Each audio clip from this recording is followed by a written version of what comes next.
ذریعے تصدیق ہو رہی ہے کہ یہ آخر الزمان نبی ہیں، ان کی کتابوں میں موجود تھا۔ یقیناً جو ہم نے آپ کو پہلے حوالہ دیا، حضرت عیسیٰ علیہ السلام جو مبشر ہیں، اتنی ہمارے پیارے آقا محمد اتنی خوشخبریاں سنائی، اتنی ان کا کام ہی یہ تھا۔ اللہ پاک نے بھیجا بھی تو ان کو اس لیے تھا کہ میرے پیارے کی جا کے ایڈورٹائزمنٹ کرو، تو کی نا انہوں نے وہ جو وعدہ کیا تھا مدد کا، یہ مدد نہیں تو اور کیا ہے کہ سارے عیسائیوں میں نبی پاک صلی اللہ علیہ وسلم کی آمد کی خوشخبری فروزاں کر دی۔ سبحان اللہ، ہے نا جی مدد۔ وہ جو وَأَخَذَ اللَّهُ مِيثَاقَ النَّبِيِّينَ والی آیت کا وہ ترجمہ ہے، ان کی مدد کرنا، یہ والی مدد تھی۔ حضرت عیسیٰ علیہ السلام نے بھی کی، حضرت موسیٰ علیہ السلام نے بھی وہی مدد کی۔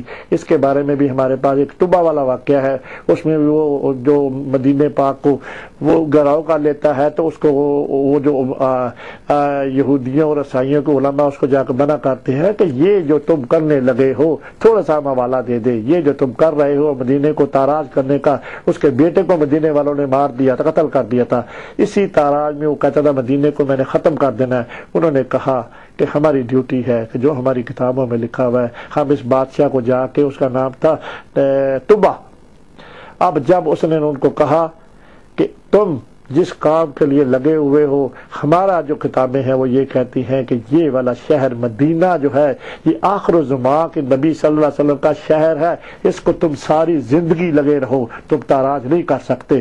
انہوں نے کہا اس کا پروف کیا ہے؟ سبحان اللہ سبحان اللہ۔ انہوں نے پھر آگے باتیں بتائی، ان سے باتیں کی۔ وہ والا بندہ جو تھا نا طبع، مدینے کو تاراج کرنے، آخر الزمان نبی کا شہر، انہیں کس نے بتایا؟ یہ موسیٰ علیہ السلام کی کتاب توریت میں تھا، آخر الزمان نبی کا ذکر اس میں بھی تھا۔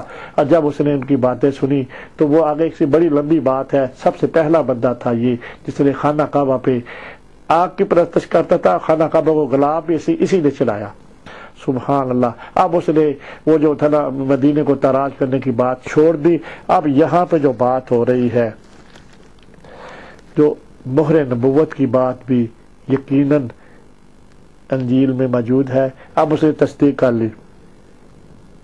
اب اس کے بعد وہ جو راہب تھا نا، واقعی کتنے محبت سے لکھنے والے نے اس ساری بات، حقیقت ہوتا ہے نا، اس نے کتنے محبت اور اتنے عشق سے، اور کتنے عشق سے یہ سارا جو مسودہ ہے نکل رہا ہے اس کی قلم سے۔ اس نے مڑ کر حضرت ابو طالب سے کہا آپ سے اس لڑکے کا کیا رشتہ ہے؟ سبحان اللہ۔ حضرت ابو طالب نے بتایا یہ میرا بیٹا ہے۔ سبحان اللہ۔ حضرت ابو طالب نے جواب دیا۔ اب راہب کی بات سن کر آپ کو اتنا عشق ہوگا پیارے آقا محمد مصطفیٰ، کہتا ہے راہب یہ تو ہو ہی نہیں سکتا۔ وہی بات آپ کے سامنے پر راہب کہتا ہے یہ تو ہو ہی نہیں سکتا کہ اس لڑکے کا باپ زندہ ہو۔ اب سنیں ہماری بات، سوچے اس بارے میں، یہ سب کچھ انجیل میں موجود تھا نا، مکے میں پیدا ہو گئے، اس طرح مہر نبوت بھی ہوگی، اور ان کے والد محترم بھی دنیا سے پردہ فرما گئے۔ کیا ہم اپنے بات سے تو کوئی بات نہیں کر رہے، ہم وہی واقعہ جو نبی پاک کی عظمت کا ہے، جو نبی پاک کی شان کا ہے، وہی ہم آپ کے گوش گزار کر رہے ہیں۔ پھر حضرت ابو طالب نے کہا یہ میرے بھائی کا بیٹا ہے۔ حضرت ابو طالب نے کہا تو پھر اس کا باپ کہاں ہے؟ سبحان اللہ۔ راہب نے کوشچن کیا اس کا باپ کہاں ہے؟ باپ کے نے استغفار کیا، راہب نے استغفار کیا، لڑکا ابھی رحم مادر میں ہی تھا تو اس کا باپ انتقال کر گیا۔ سبحان اللہ سبحان اللہ۔ اب اگلا انجیل کے حوالے سے جواب سنیں۔ اللہ اکبر اللہ اکبر۔ ہائے ہائے، نبی پاک کی عظمت کی بات ہے نا، 8 سال کی عمر ہے۔ اب جب حضرت ابو طالب نے کہا کہ ان کے والد رحم مادر میں ہی تھے تو دنیا سے وہ پردہ کر گئے، وفات پا گئے، تو یہ سچ ہے۔ راہب کا آگے جواب ہے یہ سچ ہے جو حضرت ابو طالب جو ابھی آپ کہہ رہے ہیں کہ اس کے باپ رحم مادر میں ہی تھا کہ دنیا سے، بڑے ساری انفارمیشن انجیل میں ہے نا جی، تبھی تو بڑے واضح طریقے سے وہ کہہ رہا یہ سچ ہے حضرت ابو، یہ آپ کا بیٹا نہیں ہے۔ جب انہوں نے کہا کہ یہ دنیا سے پردہ فرمانے سے پہلے ہی وہ فوت ہو گئے، وہ راہب کہہ رہا ہے یہ سچ ہے۔ کس طرح کہہ سکتا ہے وہ سچ؟ اس طرح کہہ سکتا ہے کہ انجیل میں لکھا ہوا ہے، ان کی کلام مقدس جو انجیل ہے اس میں درج ہے، تو یہ والا تو وہ کوئی منفی بات ہو ہی نہیں سکتی۔ یہ انجیل ہی کے ذریعے نبی پاک صلی اللہ علیہ وسلم آخر الزمان نبی ہونے کی بشارت جو ہے تصدیق ہو رہی ہے۔ سبحان اللہ۔ اپنے بھائی کے بیٹے کو اپنے وطن واپس لے جاؤ۔ سبحان اللہ، سبحان اللہ، سبحان اللہ۔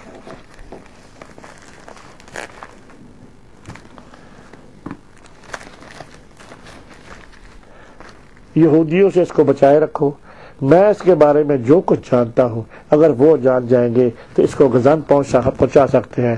تمہارا بھتیجا بڑے نصیب والا ہے۔ سبحان اللہ۔ اس کی پیشانی میں عظمت اور بلندی کا نور جگمگا رہا ہے۔ سبحان اللہ، سبحان اللہ۔ یہ تھی وہ بات جو سفر کے دوران حضرت خدیجہ الکبریٰ نے جب بھیجا اپنے میسرہ غلام کو۔ اس سے پہلے والے جو نستور نے نبی پاک صلی اللہ علیہ وسلم کو اسی درخت کے نیچے وہ آ کے ٹھہرے تھے جس نے شاخیں جھکا لی۔ اب 15 سال بعد لکھا ہوا ہے، اس کا عرصہ بھی لکھا ہے، 15 سال بعد نبی پاک جب 20 سال کے ہوئے ہیں، حضرت خدیجہ الکبریٰ کا سلسلہ شادی کا چل رہا ہے، تو پہلی وہ جو بات ہے وہ جا رہے ہیں کس لیے؟ سفر پہ، بزنس کے سلسلے میں جا رہے ہیں، تو اسی درخت کے نیچے یہ معجزات جو ہیں یہ اللہ تعالیٰ اپنے پیارے نبی کی حفاظت فرما رہے ہیں۔ سبحان اللہ۔ اور یہ والے ظاہر جو ہو رہے ہیں نبی پاک کی عظمت نہیں تو اور کیا ہے۔ سبحان اللہ۔ اب ہم نے جہاں سے بات چھوڑی تھی اسی جگہ سے ہم چلاتے ہیں۔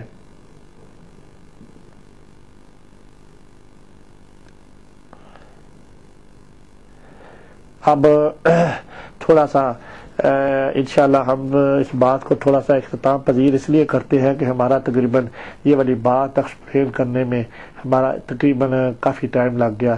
یہ والی بات اس لیے ضروری تھی، یہ سفر کا حصہ ہے۔ حضرت خدیجہ الکبریٰ نے اپنا سامان جو دے کر بھیجا تھا اس کا حصہ ہے، کیونکہ اگر جب تک آپ کو پہلے راہب کی بحیرہ کی جو عظمت ہے، نبی انجیل کی جو باتیں ہیں، جب تک آپ تک فیڈ نہ ہو تو یہ والی مختصر بات نستور والی نبی پاک کی شناخت کرنے والی تو سمجھ نہیں ہے۔ انشاءاللہ ہم نے اپنے ذوق سے، یہ واقعہ تو کافی لمبا تھا، تو انشاءاللہ ہم نے آپ کو یہ فیڈ کر دیا ہے کہ نبی پاک صلی اللہ علیہ وسلم جو تھے نا 8 سال کی عمر میں پہچان کر لی تھی۔ کس نے؟ اس کے ذریعے حضرت ابو طالب کو پہچان کر لی تھی۔ اب ہم یہاں پہ ایک چھوٹی سی اور بات کر دیں۔ پیچھے ہم آپ کو بتا چکے ہیں کہ حضرت ابو طالب نے اپنی بیٹی ام ہانی کی، کیونکہ ہمارے پاس تھوڑا سا ٹائم ہے اس میں یہ بات کرنا کر دیتے ہیں۔ ام ہانی کی شادی نبی پاک صلی اللہ علیہ وسلم کے کہنے کے باوجود نہیں ہوئی۔ ہمارے پاس ایک کویسچن ہے ناظرین، سامعین، آپ کے لیے، وہ یہ ہے کہ جب حضرت ابو طالب کو اس بحیرہ راہب کے ذریعے ساری انفارمیشن مل چکی تھی کہ یہ والے 8 سال کی عمر میں وہ شادی کے لیے کہا، ہمارے پیارے آقا نے 20 سال یا 21 سال کی عمر میں ام ہانی سے شادی کے لیے کہا کہ چچا جان میری شادی ان سے کر دے۔ اب شادی جو نفی میں گئی، کیا حضرت ابو طالب کو معلوم نہیں تھا یہ کہ آخر الزمان نبی ہے؟ جو بحیرہ نے ان کی جو باتیں ساری میں تصدیق ہو گئی ہیں یہ انجیل کے ذریعے، یقیناً حضرت ابو طالب کے ذہن میں، ان کی انفارمیشن میں یہ بات موجود تھی کہ یہ آنے والے نبی ہیں۔ اب یہ والا بات ہم ناظرین آج سامعین آپ سے اس کا جواب چاہتے ہیں کہ جس کو پتہ ہو کہ آخر الزمان نبی ہے تو ان کو نبی پاک صلی اللہ علیہ وسلم سے بہتر رشتہ حضرت ابو طالب کو کہاں مل سکتا تھا؟ یہ میرا کراس کویسچن ہے آپ سے۔ پر لیکن وہ والی بات نفی میں گئی، اس لیے کہ حضرت ابو طالب کو معلوم بھی تھا کہ آخر الزمان نبی ہیں، تو ان کو اس سے بہتر رشتہ ان کو تو کہنا چاہیے تھا بسم اللہ بھتیجے، جیسے آپ کی خواہش ہے تو میں ابھی کر دیتا ہوں۔ لیکن اللہ جل شانہ کا ہر وقت ہر لمحہ نبی پاک صلی اللہ علیہ وسلم کے ساتھ ہر واچنگ ہوتی رہی ہے، ایک لمحہ بھی نبی پاک صلی اللہ علیہ وسلم کا غافل نہیں ہے۔ وہ شادی نہ ہوئی تو نہ ہوئی، اس میں آپ اللہ تعالیٰ کی انوالومنٹ بھی تو کہہ سکتے۔ شادی ہونی ہے حضرت خدیجہ الکبریٰ کے ساتھ، ام المومنین رضی اللہ تعالیٰ عنہا کے ساتھ ہونی ہے۔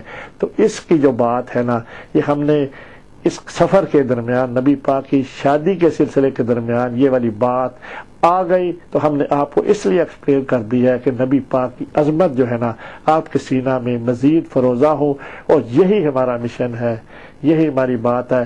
اب ہمارا دوسرا بھی ٹائم جو ہے نا وہ تقریباً پورا ہو گیا ہے، تو اب ہم انشاءاللہ اسی بات کو کنٹینیوس رکھتے اگلا جو سلسلہ ہے نا،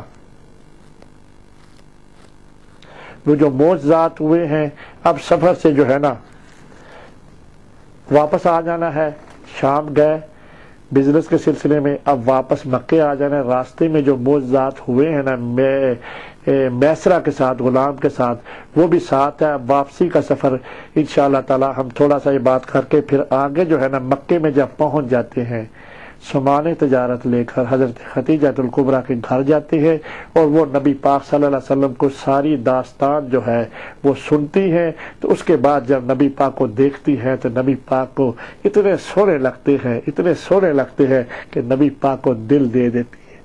اور جب یہ بات ہو جاتی ہے تو پھر حضرت عائشہ حضرت خدیجہ الکبریٰ کی زبانی ہی نبی پاک کا حسن اگلی سیریل میں انشاءاللہ میں آپ سے پیش کروں گا کہ نبی پاک کی جسامت حسن کس طرح تھا، جو حضرت خدیجہ الکبریٰ نے ان کو بیٹھے ہوئے دیکھا تو ان کے اوپر دل دے دیا۔ اب وہ ان کی تعریف میں ان کے سارا انشاءاللہ بتا رہے ہیں، اگلی سیریل بھی میں انشاءاللہ کوشش کرتا ہوں جب تک نبی پاک صلی اللہ علیہ وسلم کی یہ سلسلہ کمپلیٹ نہیں ہو جاتا، کوشش کروں گا، اللہ پاک نے اگر ہمت دی تو اس کو میں، نہیں تو میں ٹھہر کے کروں گا۔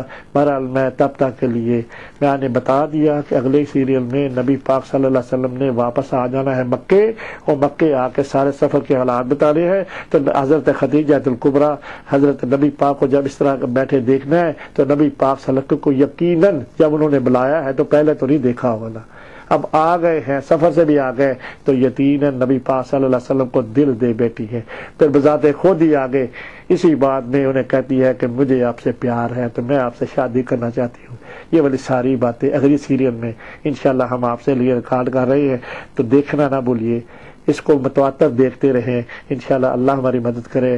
ہم نے کسی ٹی وی والے کو دینی ہے تو یہ والی حضرت خدیجہ الکبریٰ کا کمپلیٹ جو ہے نا سلسلہ ہم آپ کے گوش گزار بھی کریں گے۔ جب شادی ہو جاتی ہے اس کے بعد جب تک وحی نہیں آتی، پہلی وحی آئی ہے 10 نبوت کے بعد حضرت خدیجہ الکبریٰ نے پردہ، وہ بھی ہم اس میں شامل کریں گے۔ چلے بن جائے گی ایک دفعہ زندگی میں، چلو ہمارے کام آئے گی، لوگوں کے کام آئے گی، اسی کی ہم کوشش کر رہے ہیں۔ ہم اگلی سیریل ریکارڈ کرنے تک، تب تک آپ لوگوں سے خداحافظ کرتے ہیں۔ وَمَا عَلَيْنَا إِلَّا الْبَلَاغُ الْمُبِينُ۔